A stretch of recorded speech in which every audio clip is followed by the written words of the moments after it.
In a quiet village nestled between two mountains, a young couple named Eliza and Thomas awaited the birth of their first child. Their happiness was infectious, and the entire village shared their excitement. As a gift, an elderly woman who lived at the edge of the village gifted them a handmade music box, adorned with carvings of moons and stars. "For the baby," she said, her voice trembling.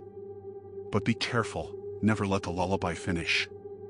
Eliza and Thomas thought little of the warning, dismissing it as the eccentricity of an old woman. When their baby, Lily, was born, the couple was overjoyed. They placed the music box near Lily's crib, and every night, they wound it up to play the soft, enchanting lullaby that helped her sleep. One stormy night, as the rain lashed against the windows, Thomas accidentally let the music box play to its end. The melody, previously soothing, seemed to distort as the last note lingered unnaturally. Lily, who had been sleeping peacefully, began to wail uncontrollably. Her cries were unlike anything the couple had heard before, piercing and filled with terror. The following day, Eliza noticed odd changes in Lily. The baby's eyes seemed darker, and her gaze was unsettlingly intense for an infant. Strange things began happening in the house. Objects moved on their own, shadows stretched unnaturally, and the once cozy nursery felt cold and unwelcoming. Desperate, Eliza and Thomas visited the old woman who had given them the music box. Her face turned pale when they explained what had happened. "You let the lullaby finish," she whispered. "The box was meant to trap a malevolent spirit. Now it's free, and it's latched onto your child." The old woman explained that the only way to save Lily was to destroy the music box at midnight under a full moon. As the clock struck 12, they smashed the music box into pieces. A chilling scream echoed through the house, and Lily's cries abruptly stopped. The next morning, the baby was back to normal, but the family could never forget the night the lullaby almost claimed their child.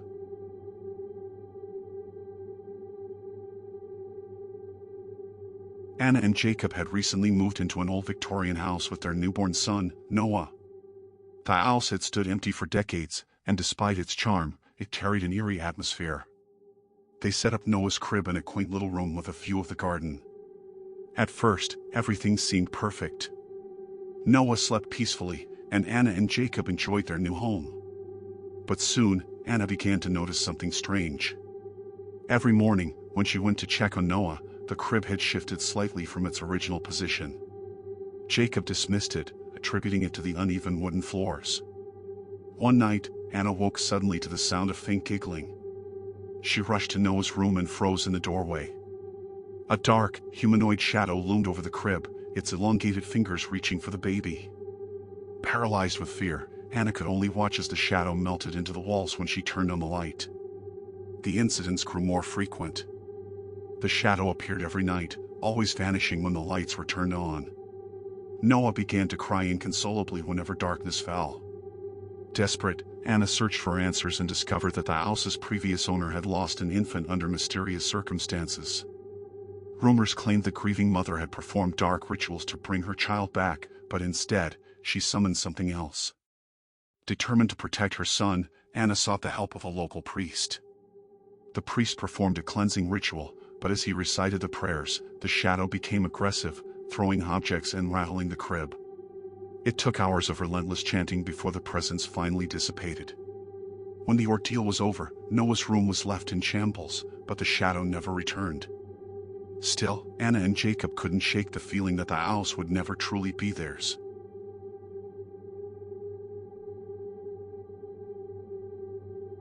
Emily was a single mother struggling to make ends meet. For her daughter Sophie's first birthday, she bought a second-hand porcelain doll from an antique store. The doll had bright blue eyes, golden curls, and a serene smile. Sophie seemed to adore it, giggling whenever Emily placed it near her crib. One evening, as Emily was preparing dinner, she heard Sophie laughing upstairs. The sound was odd, almost like Sophie was responding to someone. When Emily entered the room, she found the doll positioned in the crib, staring directly at her daughter. Emily was certain she hadn't left the doll there. Over the next few days, strange things happened. Sophie's cries would echo through the baby monitor, but when Emily checked on her, she'd be sound asleep. The doll, however, would always be in a different spot, closer to Sophie each time. Terrified, Emily decided to get rid of the doll. She threw it into a dumpster far from her home, but the next morning, it was back on Sophie's dresser. Panic-stricken, Emily contacted the antique store owner, who revealed that the doll had a dark history. It once belonged to a girl who had died tragically, and her spirit was believed to linger within it. Emily sought help from a medium, who performed a ritual to free the spirit. During the ritual, Sophie's crib shook violently, and the doll's eyes seemed to weep blood. After an excruciating hour, the medium declared the spirit banished. Emily burned the doll to ensure it could never return. Though Sophie was safe, Emily couldn't shake the feeling that they were still being watched.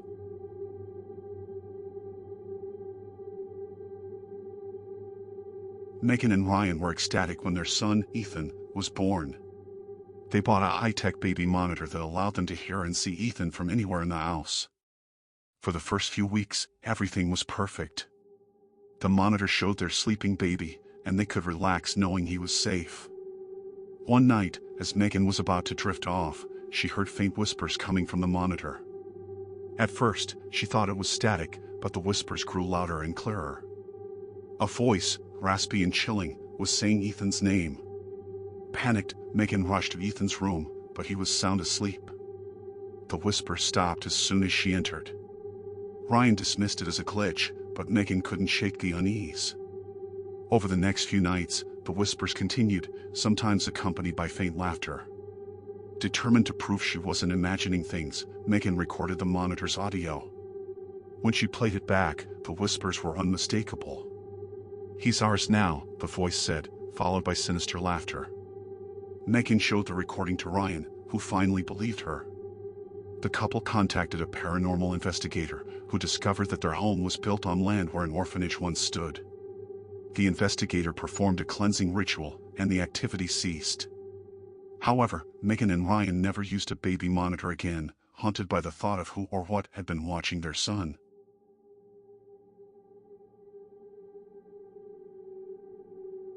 Sarah and Mark had been trying to have a baby for years. When Sarah finally became pregnant, they were overjoyed. However, her pregnancy was fraught with complications, and she gave birth prematurely.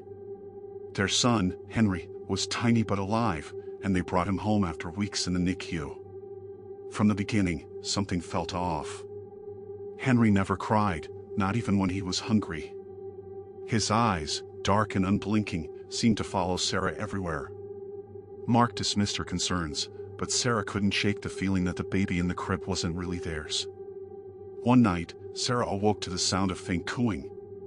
She entered the nursery and found Henry standing in his crib, an impossible feat for a newborn. His eyes glowed faintly in the dark, and his cooing turned into a deep, guttural laugh. Frozen with fear, Sarah backed out of the room and woke Mark. When they returned, the crib was empty. Panicked, they searched the house and found Henry sitting on the kitchen counter, smiling. Sarah knew then that this wasn't her child. Desperate for answers, she visited a local folklore expert, who revealed that Sarah might have been tricked by a changeling, a creature that had replaced her real baby. To save her son, Sarah followed the expert's advice and confronted the changeling. Holding an iron knife, she demanded the creature return her baby. The changeling shrieked and transformed into a grotesque figure before vanishing. Moments later, Henry's cries filled the house. Sarah found her real son in the crib, safe but forever changed by the haunting experience.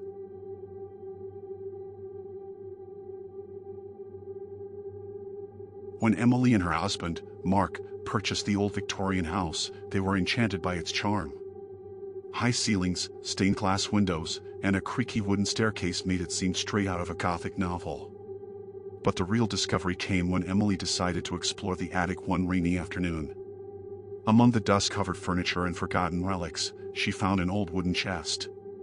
Inside, wrapped in faded velvet cloth, lay a porcelain doll. Its face was eerily lifelike, with glassy blue eyes that seemed to follow her every move.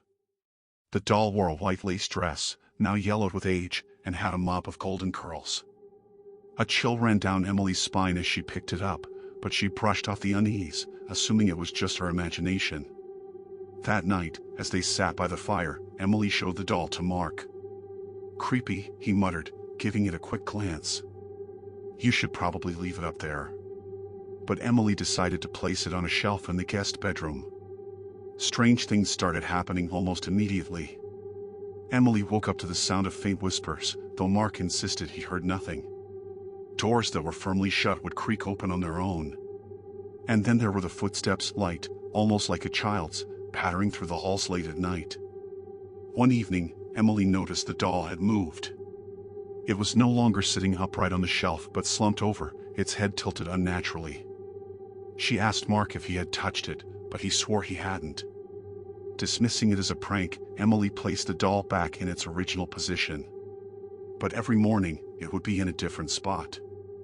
The breaking point came when Emily's niece, Lily, came to visit.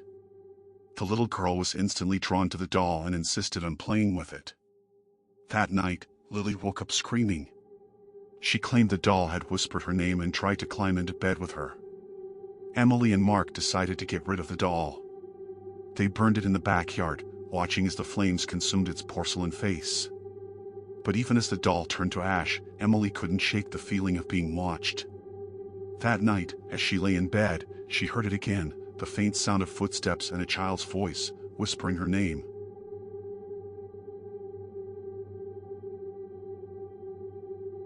When Lucy inherited her grandmother's sprawling estate, she found it in a state of disrepair. Among the many rooms, there was one she had never seen before. Behind a locked door on the second floor was an old nursery, untouched for decades. The room was filled with cobweb-covered furniture, a rocking horse, and a collection of antique toys. But what caught Lucy's attention was a crib in the corner, draped in a dusty pink canopy. Inside the crib was a rag doll, its button eyes loose and its fabric body worn. Curious, Lucy picked it up, noting the initials "MA" stitched on its chest. Her grandmother had never mentioned a child, and Lucy began to wonder who the room had belonged to. As Lucy worked on renovating the house, she started hearing strange noises. A soft lullaby would echo through the halls at night, though she could never pinpoint its source. She also began finding the rag doll in odd places, on the stairs, at the foot of her bed, or sitting in the kitchen. Each time, she convinced herself she must have misplaced it. One night, unable to sleep, Lucy decided to search the attic for clues about the nursery. She found an old journal belonging to her grandmother. The entries revealed a heartbreaking story. Her grandmother had given birth to a baby girl named Margaret who had died in infancy. Stricken with grief, she had locked the nursery and never spoken of it again. That same night, Lucy woke to the sound of the rocking horse creaking. Heart pounding, she crept to the nursery. The rocking horse was moving on its own, and the rag doll was sitting upright in the crib. As Lucy backed away, the lullaby began to play again, louder this time. The temperature in the room dropped, and she could see her breath in the air. Lucy fled the house the next morning, leaving the nursery locked once more. But even after she moved away, she could never escape the haunting melody of the lullaby, which seemed to follow her wherever she went.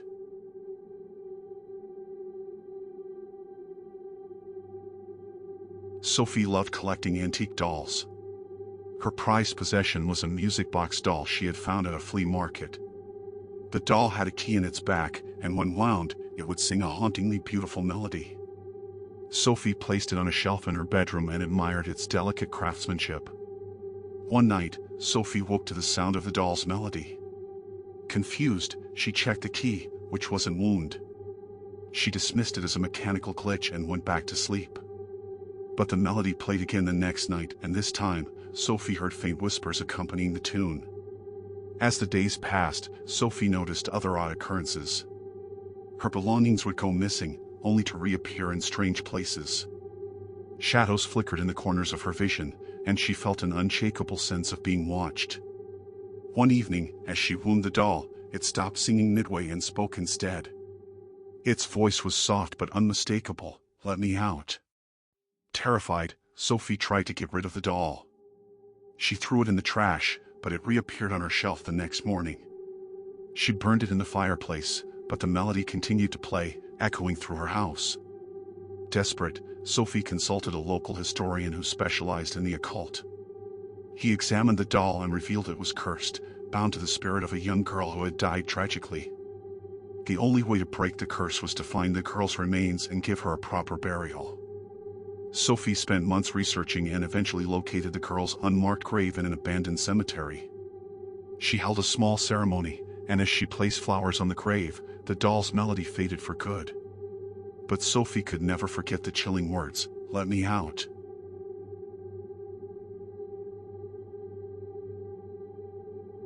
In a small village, there was a doll maker named Elias, known for his lifelike creations. His dolls were so realistic that rumors began to spread that they were made from real children. Elias laughed off the accusations, but his business suffered, and he became a recluse. Years later, a young woman named Clara moved into the village and discovered Elias's abandoned workshop. Inside, she found shelves filled with dusty dolls, each one eerily unique. In the center of the room was a half-finished doll, its porcelain face cracked and unpainted. Clara decided to take it home, thinking it might be valuable. That night, Clara had vivid nightmares of children crying and begging for help. She woke to find the doll sitting on her bedside table, though she was certain she had left it in the living room. Over the next few days, the nightmares intensified, and Clara began hearing whispers and giggles around her house. Clara visited the village's oldest resident, who told her the truth. Elias had been cursed by a grieving mother whose child had vanished. The curse trapped the souls of the missing children in his dolls, and anyone who possessed one would be haunted until they returned it to the workshop. Terrified, Clara brought the doll back to the workshop.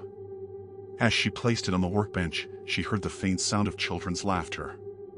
The doll's glassy eyes seemed to follow her as she fled the building. When she looked back, the workshop's lights flickered, though there was no electricity.